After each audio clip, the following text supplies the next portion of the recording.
Everyone, this is Deepali Mehra and welcome to biology in minutes. आज की video में हम डिस्कस करेंगे आपका क्लास 10 का chapter 8 how do organism reproduce.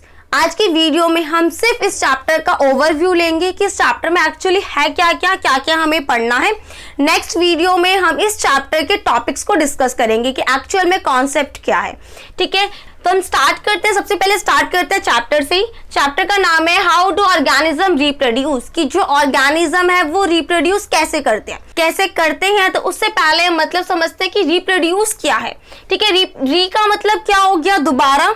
ठीक है, प्रोड्यूस का मतलब क्या हो गया, बनना। ठीक है, री का मतलब दोबारा, अगेन। प्रोड्यूस का मतलब बनना, मतलब दोबारा बनना।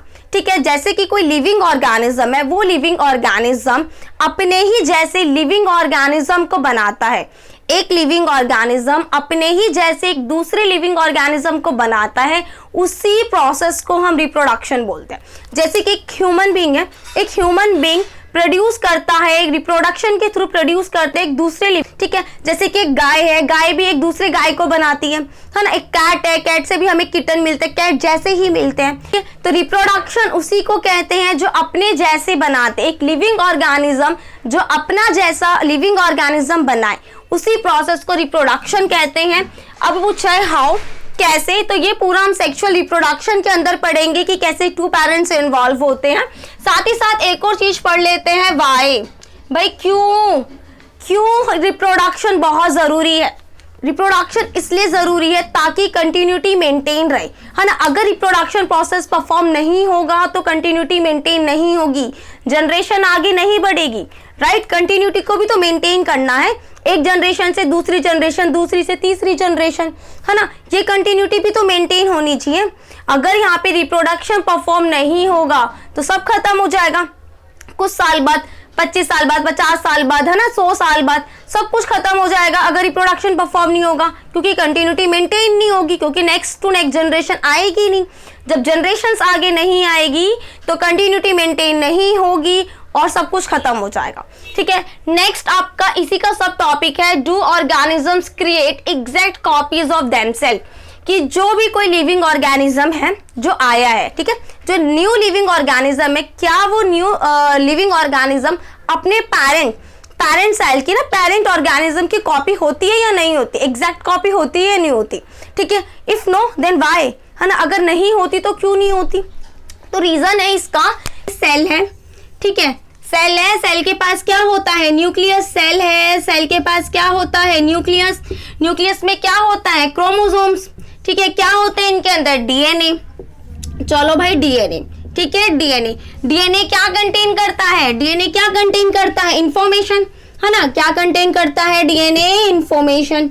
अब ये डीएनए से क्या बनता है, प्रोटीन। ठीक है, डीएनए से क्या बनता है, प्रोटीन। और प्रोटीन से क्या बनती है हमारी बॉडी डिजाइन। ठीक है, प्रोटीन से क्या बनता है, बॉडी डिजाइन, और साथ ही साथ फीचर्स। ठीक है, साथ ही साथ फीचर्स। अब क्या होता है, जब रिप्रोडक्शन होता है तो ये जो डीएनए है इसकी कॉपी की जाती है। ठीक है, इस डीएनए की क्या की जाती है, कॉपी की जाती है, इसको रेप्लिकेट किया जाता है। जब इसको रेप्लिकेट किया जाता है, कॉपी की जाती है, तब सेल के अंदर बायोकेमिकल एक्टिविटीज, मतलब सेल के अंदर बायोकेमिकल रिएक्शंस करवाई जाती हैं। सेल के अंदर क्या कराई जाती हैं, बायोकेमिकल रिएक्शंस करवाई जाती हैं, जिस वजह से यहाँ पे रेप्लिकेशन होगा। बट क्या होता है, ये बायोकेमिकल रिएक्शंस एक्यूरेट तरीके से परफॉर्म नहीं हो पाती। होती तो है परफॉर्म, बिल्कुल करेक्ट होती है, बट किसी ना किसी पॉइंट पे, कहीं ना कहीं पॉइंट पे क्या आ जाता है, एरर आ जाता है, जिस वजह से डीएनए का रेप्लिकेशन हो रहा है तो थोड़ा एरर वाला डीएनए रेप्लिकेट हो जाता है, तो थोड़ा एरर वाला डीएनए रेप्लिकेट हो जाता है, फिर एरर वाले डीएनए से एरर वाला प्रोटीन बन जाता है। ठीक है, एरर वाला प्रोटीन बन जाता है, और इससे क्या होता है, बॉडी डिजाइन तो सेम होता है हम लोगों का। ठीक है, बॉडी डिजाइन तो सेम होता है, बट जो फीचर्स है उसमें थोड़ा सा बदलाव आ जाता है। ठीक है, फीचर्स में क्या आ जाता है, थोड़ा सा बदलाव आ जाता है, थोड़ा सा चेंज आ जाता है। तभी तो हम बोलते हैं, देखो बॉडी डिजाइन सेम कैसे होता है, वही सब पेरेंट्स के 2 हाथ है, बच्चे के भी 2 हाथ रहेंगे, दो हाथ, 2 आंख, 2 कान, सब कुछ सेम रहेगा, बॉडी डिजाइन कंप्लीटली सेम रहेगा, फीचर्स थोड़े से चेंज होंगे, है ना। जैसे कि हाइट पे हो जाता है, कलर हो जाता है, इस तरीके से फीचर्स चेंज हो जाते हैं। तो यही है कि organisms create exact copy of themselves. बिल्कुल नहीं, बिल्कुल एग्जैक्ट कॉपी नहीं होती, आइडेंटिकल सिमिलर नहीं होते हैं। ठीक है, क्यों नहीं होते हैं? क्योंकि डिपेंड करता है ना, जब रेप्लिकेशन हो रहा होता है तब कहीं ना कहीं कुछ ना कुछ एरर आ जाता है किसी ना किसी पॉइंट पे, छोटे से पॉइंट पे भी एरर आ जाता है। जैसे कि हम सोचते हैं भाई ये टॉपर है, इसकी स्ट्रैटेजी ये है, इसकी स्ट्रैटेजी को हम भी फॉलो करेंगे और हम टॉपर हो जाएंगे, बट ऐसा नहीं होता। कहीं ना कहीं कोई कमी आ जाती है किसी ना किसी पॉइंट पे, तो हम टॉपर नहीं बन पाते हैं, है ना। तो सेम यहाँ पे भी सेम सिचुएशन है। तो नेक्स्ट भी आपका टॉपिक है सब topic the importance of variation, है ना, वेरिएशन की इंपॉर्टेंस के बारे में। तो एग्जैक्टली वेरिएशन बहुत ज्यादा इंपॉर्टेंट है, इवोल्यूशन में हेल्प करती है। ठीक है, नेक्स्ट हमें जो टॉपिक पढ़ना होगा मोड ऑफ रिप्रोडक्शन, कि रिप्रोडक्शन के मोड, दो मोड पढ़ने हैं, एसेक्सुअल एंड सेक्सुअल।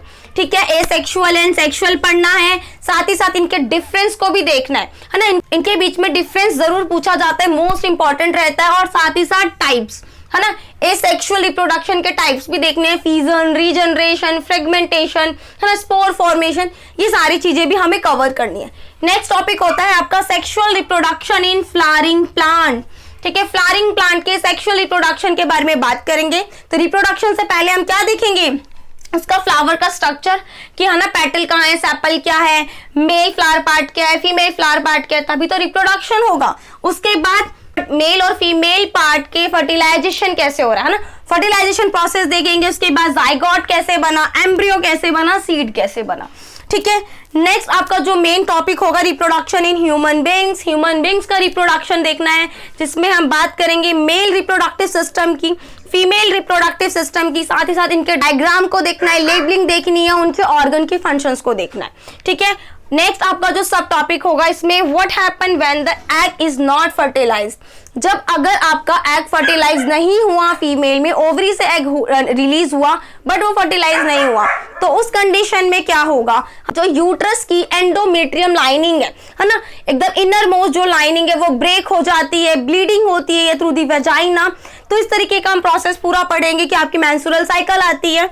नेक्स्ट आपका होगा रिप्रोडक्टिव हेल्थ। रिप्रोडक्टिव हेल्थ से भी क्वेश्चंस बनते हैं, आपके शॉर्ट टाइप ऑफ क्वेश्चंस बनते हैं। तो ये पूरे चैप्टर का आपका ओवरव्यू है। ठीक है, आपको क्या क्या पढ़ना है, आगे की वीडियोस में हम यही सारे टॉपिक्स को कवर करेंगे। So guys, if you like this video please do subscribe and share with your friends. Thank you.